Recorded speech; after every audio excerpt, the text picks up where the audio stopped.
What is your greatest non-drug related high you ever felt and what caused it? 1. That one time I was going out on a first date and while walking to the restaurant a group of ladies stopped me to tell me how nice I looked and how lucky the girl was to have someone put the effort in to dress nicely. I'm an average looking dude, so it was nice to just get compliments from women who had no idea who I was. I rode that high for years. 2. On my 40th birthday, my wife made a social post about what a caring and selfless dad I am. I'm 44 now, and I have portions of the post I still know by heart and repeat to myself regularly to psyche myself up. 3. If you play a team sport, or possibly any sport, just in my case it was team, that you actually train hard and get nervous before a big game. Winning and playing well is a great natural high. 4. This is gonna sound weird, but after going on a low-carb diet to lose a nice bit of weight for a few months, the day my diet was over I ate a bran muffin. The carb sugar rush went straight to my head and I almost felt like I was floating. 5. Near-death experience. I was hit head-on while I was at a red light. A woman smashed into me going about 40 miles per hour. All I remember was seeing headlights approaching and thinking, wow, it doesn't even look like she's in a lane. I woke up and I was floating about 40 feet above the wreckage looking down. I saw firefighters pulling me out of my destroyed car on a stretcher. I had a neck brace on and they had broken the passenger door open to get me. I was out cold. I remember being completely calm and realizing I was in fact looking at myself from a third-person perspective. I thought I was,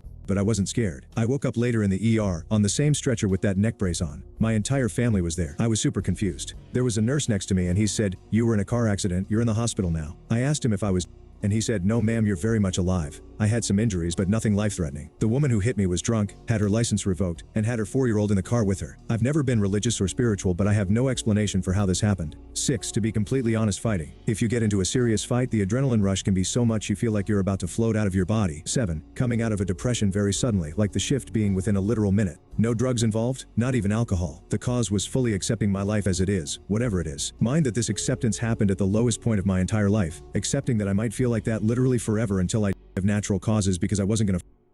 Somehow it just uncontrollably brought me straight to the top, going from the worst feeling in my entire life to the best feeling in my entire life. Pure bliss, and the afterglow of it lasted about a week before settling on feeling relatively normal again. Since then my life has been very good, all things considered. It's hard to describe just how wild this experience was. I feel like words can't do it justice. 8. I worked as a deli clerk for long enough that I could weigh meat and cheese with my hand. I'd get it right on the money, and it was a real entertainment for some customers. Depending on thickness, I'd count the slices and started remembering it as a lot of people order. 5 lbs to 1.5 lbs. 9. My husband had a motorbike accident. It was nasty. Weeks between and alive, brain surgeries, deep coma. They asked me to switch off the machines. I refused because I couldn't let him go. I came to visit twice a day, 15 minutes a time, afternoon and evening visit hours. Then one morning, I got a phone call from the hospital. He woke up from coma and it seemed he understood the people. They put the phone on his ears. For the first time in weeks, I could talk to him and he listened to me. I felt I was flying. The high was amazing. 10. When you finally get to take a piss after holding it in for an excruciatingly long time.